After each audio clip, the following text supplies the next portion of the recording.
जय श्री गणेश, जय माता दी।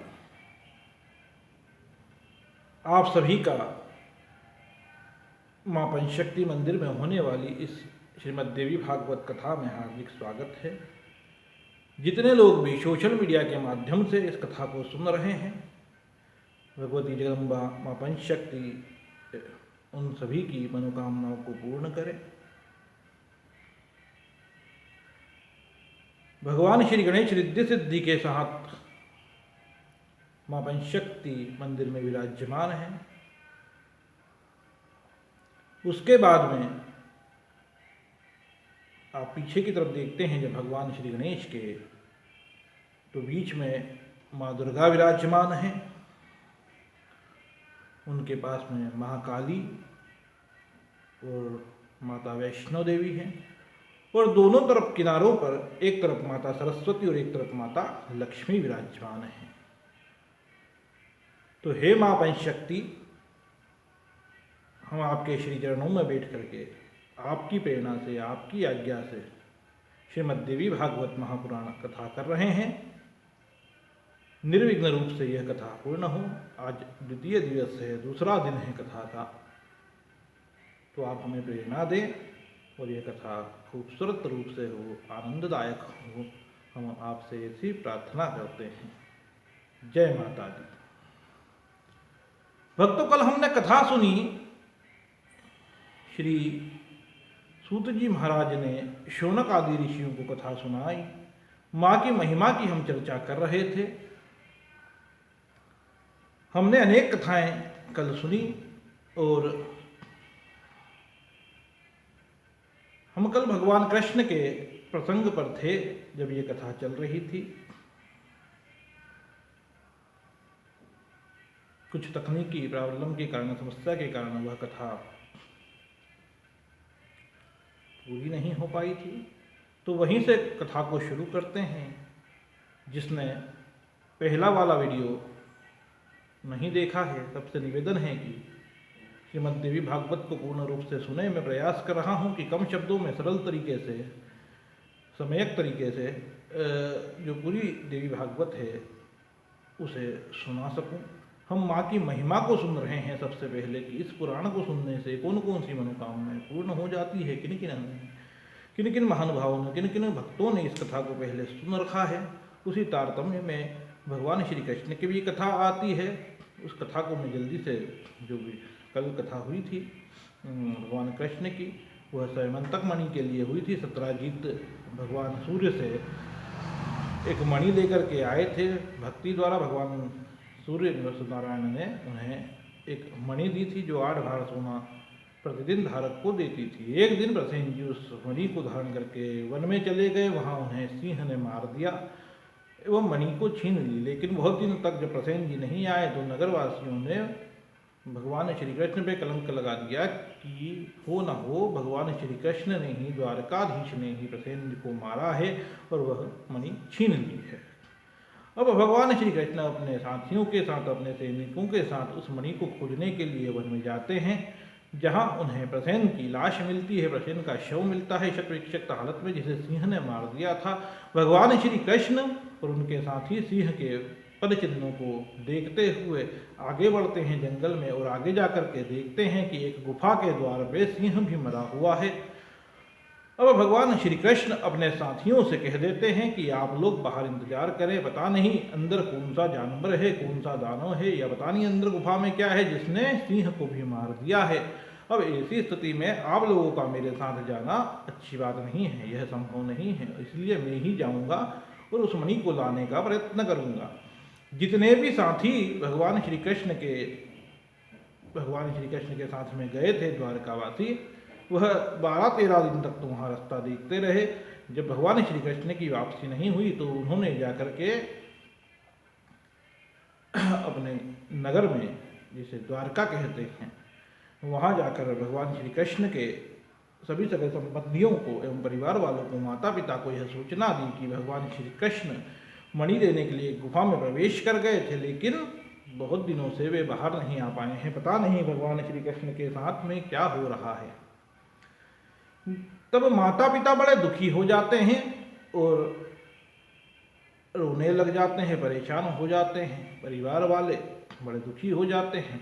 तब नारद मुनि का वहाँ आगमन होता है और नारद मुनि की अगुवाई में नारद मुनि को आते देखकर वासुदेव जी नारद जी का स्वागत करते हैं, उन्हें प्रणाम करते हैं। वासुदेव जी की कुशल प्रश्न पूछते हैं। जब नारद जी तो भगवान श्री कृष्ण के पिता उन्हें बताते हैं वासुदेव जी कि मेरा पुत्र जंगल में गया हुआ है और काफ़ी दिनों से भी वापस नहीं आया है, वह वापस नहीं आया है, तो मैं क्या करूं क्या ना करूं, यह मुझे समझ में नहीं आ रहा है। क्या हम लोग उसे ढूंढने जाएं, क्योंकि ये तो पक्का है कि वह उस गुफा में ही है, पर उस गुफा के अंदर क्या है जिसने मेरे बलवान पुत्र को भी अभी तक आने नहीं दिया है। पता नहीं उसे बंदी बना लिया है या उसे मार ही दिया है। तब नारद जी कहते हैं द्वारिकावासियों से, भगवान श्री कृष्ण के माता पिता से, कि आप चिंता न करें, जगदम्बा की कृपा से भगवान श्री कृष्ण ठीक हैं। और अगर आप लोग श्रीमद् देवी भागवत का क्षमा करें, अगर आप लोग श्रीमद् देवी भागवत का नवह परायण नवरात्र विधि से पूजन करेंगे, कथा सुनेंगे, तो निश्चित रूप से भगवान श्री कृष्ण स्वस्थ रूप से सही सलामत तरीके से नगर को लौट आएंगे, घर लौट आएंगे। होता भी यही है। वसुदेव जी भगवान श्री कृष्ण की वापसी के लिए श्री नारायण भक्त नारद जी से ही कथा श्रवण करते हैं। 9 दिन तक नारद जी कथा द्वारकावासी को सुनाते, द्वारकावासियों को सुनाते हैं। और 9वें दिन जब पूजा होती है श्रीमद् देवी भागवत पुराण की पुस्तक की जब पूजा होती है और गुरु रूपी नारद जी की जब पूजा होती है, तो भगवान श्री कृष्ण मणि सहित और जामवंत की बेटी के सहित विवाह करके वहाँ आ जाते हैं। जब भगवान युद्ध कर रहे होते हैं जामवान से, जामवान जो रामायण में भगवान राम के साथी थे, उन्हीं से ही भगवान श्री कृष्ण का युद्ध चल रहा था। वह मणि सिंह को मार के जामवान ने अपने बेटे को खेलने के लिए दे दी थी। जब भगवान श्री कृष्ण गुफा में प्रवेश करते हैं तो उस मणि को लेने का प्रयास करते हैं, जिससे धाय की आवाज़ सुन करके जामवंत वहाँ आ जाते हैं और भगवान श्री कृष्ण में और जामवंत में लगातार 27 दिनों तक युद्ध चलता रहता है। जब जामवंत श्री कृष्ण को पहचान जाते हैं कि यही श्री राम हैं, तो वे अपनी पुत्री का विवाह भगवान श्री कृष्ण के साथ में कर देते हैं। भगवान श्री कृष्ण मणि को साथ में लेकर के, जामवंती को साथ में लेकर के नगर में प्रवेश करते हैं। इधर जब भगवान श्री कृष्ण के गुम होने की, ना मिलने की खबर सत्राजित को मिलती है, तो वे भी बड़े दुखी होते हैं कि ये मेरे हाथों क्या हो गया। तब भगवान श्री कृष्ण अपने नगर में आके सत्राजित को वह मणि वापस देने की बात करते हैं। जब लज्जित होकर सत्राजित भी अपनी पुत्री का विवाह भगवान श्री कृष्ण के साथ करा देता है। इसी प्रकार सत्यभामा का विवाह भी भगवान श्री कृष्ण के साथ हो जाता है। तो स्वयंतक मणि की कथा में भगवान श्री कृष्ण के 2 विवाह हो जाते हैं। यही पूरी कथा श्रीमद् देवी भागवत की श्री देवी भागवत कथा में आती है। इसके आगे एक और कथा है, भगवान श्री कृष्ण के जन्म की कथा है, लेकिन उस कथा को हम यहाँ नहीं सुनते हुए आगे सुनेंगे। तो चलिए अब हम सुनते हैं जो शौनक आदि ऋषियों ने अन्य प्रश्न पूछे थे, उनका जवाब क्या है। शौनक आदि ऋषियों ने पूछा था कि देवी भागवत पुराण की श्रवण विधि क्या है। देखिए अभी कलयुग चल रहा है, तो जो पुराण में कहा गया है वो बात तो मैं आपको बताऊंगा ही साथ में आपको ये भी बता देता हूँ कि अगर इस समय में आप कथा सुन रहे हैं तो आपके पास मोबाइल है, आपके पास सोशल मीडिया है, आप जब चाहें घर में बैठ करके श्रीमद् देवी भागवत कथा सुन सकते हैं। अगर आपके घर में श्रीमद् देवी भागवत महापुराण है तो आप जब चाहें, आपकी मर्जी हो, उसे पढ़ सकते हैं, उसे सुन सकते हैं किसी के द्वारा, या उसको रोज उसका एक अध्याय का पाठ, या जितनी जल्दी आप उसे करना चाहें जितना समय आपके पास हो उसे आप सरल तरीके से पढ़ सकते हैं। शुद्धता बनाए रखें और जगदम्बा की आराधना करते रहें। लेकिन अगर आप इसे अनुष्ठान के रूप में करना चाहते हैं तो निश्चित रूप से ब्राह्मण के द्वारा या किसी विद्वान ज्योतिषी के द्वारा मुहूर्त दिखलवा लें कि कौन से शुभ दिन में किस घड़ी किस समय यह कथा करनी चाहिए। उसके बाद अपने सारे रिश्तेदारों को, अपने यार दोस्तों को खबर पहुंचाएं कि हम श्रीमद् देवी भागवत कर रहे हैं, तो आप सब सादर आमंत्रित हैं। उनका स्वागत सत्कार करें, जगह निर्धारित करके उस जगह पर व्यवस्थित सभी व्यवस्थाओं को करें और जगदम्बा की आराधना करें। सबसे पहले भगवान श्री गणेश की पूजा की जाती है। एक जगह निर्धारित करके भगवानों को वहाँ स्थापित करें। उसके बाद भगवान श्री गणेश की पूजा करें, नवग्रहों की पूजा करें, 64 योगिनियों की पूजा करें, मातृका की 16 मातृका की पूजा करें एवं पंचदेवों की पूजा करें। वहाँ पर आप ब्राह्मण बुलाकर के भी पूजा कर सकते हैं, या आप अगर स्वयं करना चाहें तो स्वयं भी कर सकते हैं। लेकिन अगर ब्राह्मण हो, अगर आपने कथा करने के लिए किसी को बुलाया है तो उस ब्राह्मण का जो कथा सुनाने के लिए आया है, उस वक्ता का, उसकी पूरी टीम है, यह उसका दायित्व है कि वे ये सारी पूजा करवाएं, भगवती को आवाहन करें, भगवती का समस्त देवताओं का वहाँ आवाहन करें और स्थापित करें, भगवती का अभिषेक करवाएं, भगवान का अभिषेक हो वहाँ पर और भगवान से प्रार्थना करें। देखिए, जो भी आप कथा सुनते हैं या जो भी पूजन पाठ करते हैं भगवती के लिए या अन्य देवताओं के लिए, एक बड़ी गुप्त बात मैं आपको बता देता हूँ, उसे कहते हैं बलिदान। बलिदान शब्द को लोग न जाने क्या क्या समझ लेते हैं, लेकिन बलिदान का शब्द का जो वास्तविक अर्थ है वो श्री दुर्गा सप्तशती में भगवान श्री शंकर ने श्रद्धालुओं को समझाया था। बलिदान का अर्थ है कि स्वयं को भगवती के श्री चरणों में अर्पित कर देना, चढ़ा देना, समर्पित कर, भगवती के हवाले कर देना। जब हम अपने आप को भगवती के सुपुर्द कर देंगे और फिर प्रसाद रूप में उसे ग्रहण कर लेंगे, इसी को बलिदान कहते हैं। यह महाबलिदान है। हम भगवान को जो चढ़ाते हैं, हम प्रसाद रूप में हमें क्या मिलता है? अगर हम भगवान को प्रसाद चढ़ाएंगे, मिठाई चढ़ाएंगे, तो हमें प्रसाद में मिठाई ही मिलेगी। हम भगवान के श्री चरणों में अगर खुशियाँ चढ़ा देंगे कि हे भगवती, मेरे जीवन की जितनी खुशियाँ हैं जो आने वाली है वे सभी आपके श्री चरणों में समर्पित हैं, तो भगवती के मंदिर से, भगवती के श्री चरणों में हमें सारी खुशियाँ ही मिलेगी। हम जैसा अर्पण करेंगे भगवती को, वैसा ही हमें प्रसाद रूप में मिलेगा।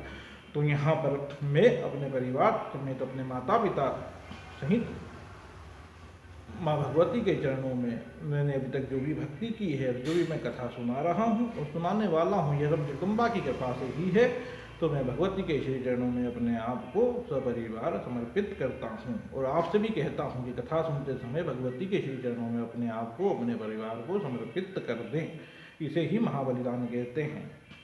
और अन्यथा इसका कोई ऐसा मतलब ना निकालें कि हम इसकी बलि दे दें या उसकी बलि दे दें। बलिदान यही है कि स्वयं को भगवती के श्री चरणों में समर्पित कर दें। जय माता दी। तो आइए कथा में आगे बढ़ते हैं। तो यह विधि हो गई भगवती की। उसके बाद 9 दिन तक उपवास करें, अगर हो सकता है स्वस्थ हैं तो, अन्यथा एक दिन शाम के समय में आप भोजन करें। जो भी खाएं पिएं ऐसा खाएं जो पचने में आसान हो। मांस मदिरा का भक्षण ना करें, स्वच्छ रहें। पत्नी के संग या पति के संग समय जो समागम करते हैं वह ना करें, शुद्धता बनाए रखें। और पुराण में तो बहुत सारी चीज़ की गई है, लेकिन हम इतना ब्रह्मचर्य से रहें, स्वच्छ रहें और भगवती का निरंतर जप करते रहें। जप कौन से मंत्र का करें? नारायण मंत्र का जप करें। भगवती के नारायण मंत्र कौन सा है? ऐं ह्रीं क्लीं चामुंडाय विच्चे। इसे अनेक तरीके से जपा जा सकता है। कोई ऐं ह्रीं क्लीं चामुंडायै विच्चे कहता है, कोई ऐं ह्रीं क्लीं चामुंडाय विच्चे कहता है। तो जो भी आपके गुरु ने बताया हुआ है, अन्यथा मैं आपको बता रहा हूँ, आपको जैसा अच्छा लगे। हम आने वाले समय में श्रीमद् देवी भागवत में इसकी कथा सुनेंगे कि एक एक अक्षर का जप करने वाला व्यक्ति भी कल्याण का भागी बना है, उसे भगवती का द्वारा कृपा मिली है। तो इस तरीके से हम भगवती की आराधना 9 दिन तक करें। नवरात्रि साल में 4 आती है, अन्यथा जब भी आप कभी कथा करें या नवाहन यज्ञ करें भगवती का, तो इस अनुसार करें और बार बार भगवती से क्षमा प्रार्थना करते रहें कि कोई गलती हो तो क्षमा करना, और आप ही हमें सही मार्ग दिखाएं जिसके द्वारा हम सब पूजन विधान आपके अनुसार कर सकें। और भागवत कथा सुनने के लिए, श्रीमद्देवी भागवत सुनने के लिए उपयुक्त समय कौन सा है? तो सारे ही दिन भगवती के हैं। आप दुख में भी भगवती को याद करते हैं, आप सुख में भी याद करते हैं। दुख सुख हर घड़ी हर समय भगवती साथ में ही होती है, क्योंकि जगदम्बा महामाया कहते हैं भगवती को। तो आप कभी भी देवी भागवत कथा सुन सकते हैं। अगर कहीं कथा हो रही है या आप सोशल मीडिया के माध्यम से सुन रहे हैं, तो घड़ी पल घंटा आधा घंटा 1 घंटा जितनी भी देर आप सुन सकें, या कहीं आप कार्यक्रम में जा रहे हैं कहीं श्रीमद्देवी भागवत के, और जितना समय आपको मिल सके उतनी देर आप कथा सुने। आधा श्लोक भी अगर आप नित्य इसका पाठ करते हैं या उसका जप करते हैं तो आप कल्याण के भागी हैं। वैसे श्रीमद्देवी भागवत बड़ा अच्छा पुराण है। अगर आप एक बार पढ़ने लग जाएंगे भगवती की कृपा आप पे हो जाएगी।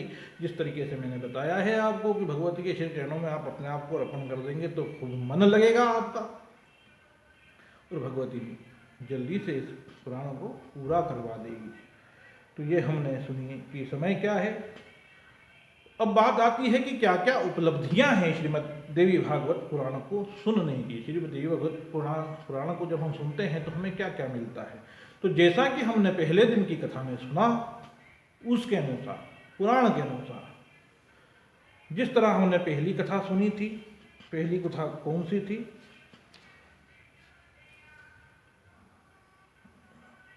सुदुम्न की कथा हमने सुनी थी। हमने जो पहले दिन कथा सुनी है भगवान श्री कृष्ण की कथा सुनी है, दुर्गम राजा की कथा सुनी है हमने, और जन्मेजय की कथा सुनी है। तो जन्मेजय की जब जन्मेजय ने कथा सुनी थी तो परीक्षित के मोक्ष के लिए, परीक्षित को श्रीमद्देवी भागवत के पुण्य के फल से मणिदीप पहुँचाने के लिए यह कथा सुनी थी। तो इससे यह सिद्ध होता है कि जो श्रीमद्देवी भागवत की कथा सुनता है या पढ़ता है उसे भगवती का आशीर्वाद मिलता है, और उसके पूरे परिवार के जितने भी पूर्वज हैं, उनके कुल के जितने पूर्वज हैं, सभी को भगवती का लोक प्राप्त हो जाता है, सभी का मोक्ष हो जाता है। फिर हमने ऋत्वाक मुनि के पुत्र की कथा सुनी, जो रेवती नक्षत्र के अंतिम चरण के कारण परेशान था, वह दुर्गुणों से ग्रसित हो गया था। तो जो देवी भागवत की कथा सुनता है उसे ग्रह जनित नक्षत्र जनित जितनी भी परेशानियां होती हैं नवग्रहों से संबंधित, वे सभी भी उसकी शांत हो जाती है, भगवती की कृपा उसे मिल जाती है। यह पुराण संबंधी कथा है जो मैंने आपको सुनाई। तो नवग्रह संबंधी या कोई नक्षत्र संबंधी या इसी प्रकार की कोई भी समस्या हो तो श्रीमद्देवी भागवत का नवाह करना चाहिए। इसके बाद हमने किरण की कथा सुनी। इसके बाद हमने सुदुम्न की कथा सुनी। सुदुम्न क्या हुए थे कि स्त्री बन गए थे। स्त्री बन जाना ये पुराण की कथा है, देवी भागवत पुराण की कथा है, लेकिन इसके अनुसार हम यह समझ सकते हैं कि किसी भी प्रकार की कोई समस्या हो तो श्रीमद्देवी भागवत को अवश्य सुनना चाहिए। श्रीमद्देवी भागवत कथा का पाठ श्रवण फलदायी होता है। इसके बाद हमने भगवान श्री कृष्ण की कहानी सुनी। अगर हमारा कोई कहीं छूट जाए, हमारे घर में कलह हो या परिवार में एकता ना हो या कोई कहीं गुम हो जाए या इस प्रकार की कोई भी बाधा हो तो श्रीमद्देवी भागवत पुराण फलदायी है। कहने का तात्पर्य यही है कि देवी भागवत पुराण जो सुनता है, जो इसका नियमित पाठ करता है, उसकी सभी समस्याओं को भगवती हर लेती है, उसकी सभी समस्याओं का भगवती हल कर देती है। तो यहाँ हमने श्रीमद्देवी भागवत महापुराण का महत्व, उनकी महिमा पूरी सुनी है। वैसे ये पूरी कथा जो पूरे महत्व हैं ये एक ही दिन में सुना देना चाहिए, लेकिन मैं यहाँ वीडियो के माध्यम से आप लोगों के सामने प्रस्तुत हुआ हूँ तो कथा को जल्दी जल्दी मुझे सुनाना होता है। मैं यहाँ कोई भजन नहीं गा रहा हूँ, मैं यहाँ कोई कीर्तन नहीं गा रहा हूँ, मैं यहाँ कोई इधर उधर की बात नहीं कर रहा हूँ, ताकि आप निर्विघ्न रूप से पुराण की कथा सुन सकें। वरना ऐसा कई जगह मैंने देखा है कि जो कथा वक्ता हैं वे कथा संबंधी कथा कम सुनाते हैं, इधर उधर की बातें ज़्यादा सुना देते हैं। हालांकि मैं किसी की बुराई नहीं कर रहा हूँ, मुझे क्षमा करना, लेकिन मेरा अपना प्रयास है, क्योंकि मैं जगदम्बा की श्री चरणों में बैठा हुआ हूँ, तो जल्दी जल्दी आपको पुराण की कथा सुनाऊँ ताकि आपका भी भला हो और मैं भी पुराण संबंधी विषय आप लोगों के सामने प्रस्तुत कर सकूँ। यह हो गई श्रीमद् देवी भागवत की पुराण के अनुसार, कथा के मतलब जो पुस्तक है उसके अनुसार मैंने आपको श्रीमद् देवी भागवत की महिमा बताई। लेकिन मेरे जीवन में भी मैंने यह अनुभव किया है, पिछले जो मार्च का महीना था उसमें 20 मार्च को मुझे भी ब्रेन हेमरेज हो चुका है। मेरे सर में 4 कॉइल डली हुई है। उस ऑपरेशन में भी उस समय भी जगदम्बा का ही साथ मुझे प्राप्त था और मैं वापस लौट पाया। मेरे घर में जो पुत्र है, जो मुझे पुत्र प्राप्त हुआ, वह भी श्रीमद् देवी भागवत की ही कृपा से प्राप्त हुआ है। जो ज्ञान तो क्या कह सकते हैं, मैं ज्ञानी तो नहीं हूँ, खुद को ज्ञानी कहलवाना मैं पसंद भी नहीं करता हूँ, लेकिन भगवती ने जो ये श्रीमद् देवी भागवत मुझे सौंपी है कि इस काम को मैं अच्छे से करूं और ज़्यादा से ज़्यादा श्रद्धालुओं को, भक्तों को यह कथा सुनाऊं, तो यह भी मुझे भगवती की ही देन है, वरना मैं किसी लायक नहीं हूं। तो यह भी श्रीमद् देवी भागवत पुराण की ही कृपा है और मां पंचशक्ति की कृपा है। मेरे ब्रेन हेमरेज होने के बाद में मेरे पिता को हार्ट अटैक हो गया था। 2 स्प्रिंग उनके हार्ट में डली हुई है, 2 स्टेंट जिसे कहते हैं, जो भी कहते हैं, तो वे भी स्वस्थ हैं इस समय और यह सब भगवती की कृपा है। तो भगवती की कृपा हमारे परिवार पे हमेशा बनी हुई है।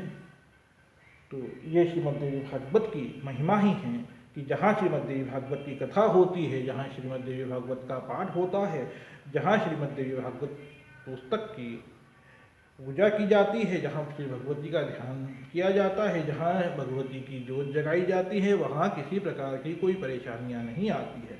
देखो, परेशानियाँ आना तो प्रारब्धवश है। जैसे कर्म हमने पहले पूर्व जन्मों में किए थे वह हमें इस जन्म में भोगना पड़ते हैं। 84 लाख योनियाँ बताई गई हैं। तो कहीं कुछ भी कोई समस्या या जो हमने व्यवहार जैसा किया है पिछले जन्मों में, उसे हमें इस जन्म में भोगना पड़ता है। तो समस्या तो आती है और आती भी रहेंगी, लेकिन जगदम्बा का साथ हमारे साथ रहता है और जो भी भगवती की पूजा आराधना करता है उसके सर पे भगवती का हाथ होता है। तो समस्या तो आती है, लेकिन वह बगैर परेशान किए, बगैर कोई तकलीफ दिए। तकलीफ देखो, परेशानी आएगी तो तकलीफ भी होती है, लेकिन हर चीज़ की तकलीफ है। अगर आपको खाना बनाना है तो खाना बनाने के पहले सब्जी भी लाना पड़ेगी। तो महिलाओं में तो ये परेशानी होती ही है कि सबसे बड़ी परेशानी है कि आज कई बनानो है, रोज की रोज कई बनावा। तो ऐसी समस्याएं आती रहती है। हर चीज़ एक समस्या है अपने आप में, लेकिन भगवती शक्ति प्रदान करती है जिसके फलस्वरूप हमें सफलता मिलती है और हमें खुशी मिलती है। अब हम पुराण के प्रथम स्कंद में प्रवेश करते हैं।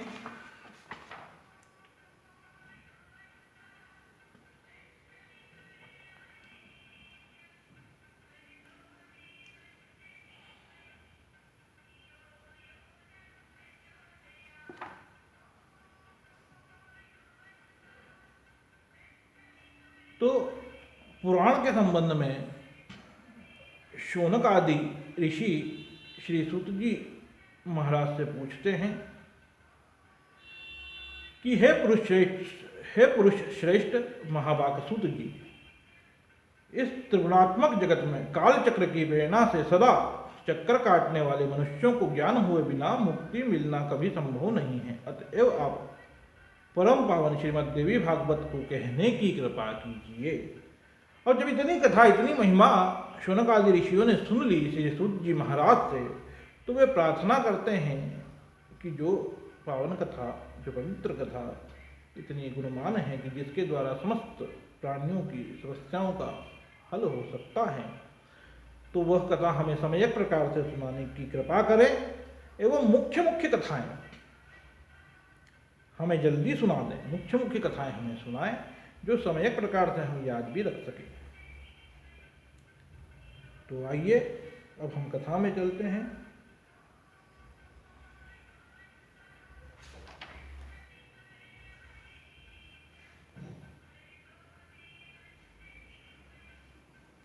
देखिए, यह कथा जो हम सुन रहे हैं, जो हम पढ़ते हैं और जो पुस्तकों में लिखी गई है, यह शौनक आदि ऋषियों ने जो सूत जी महाराज से पूछी थी, वह कथा की पुस्तिका हमारे हाथों में अभी होती है।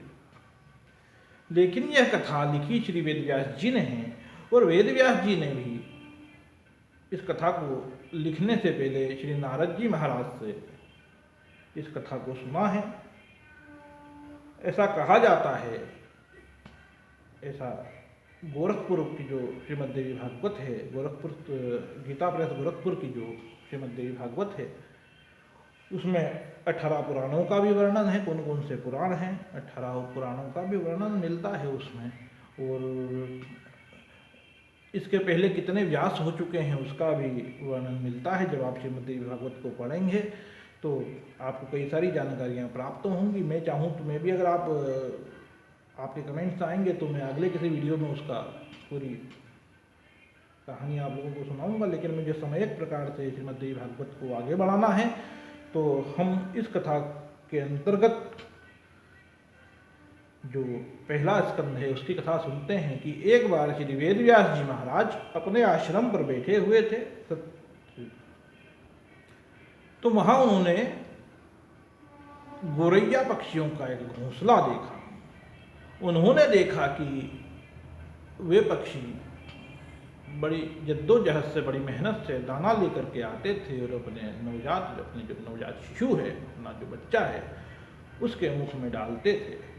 यह देखकर श्री वेदव्यास जी के मन में भी संतान के लिए मोह उत्पन्न हो गया।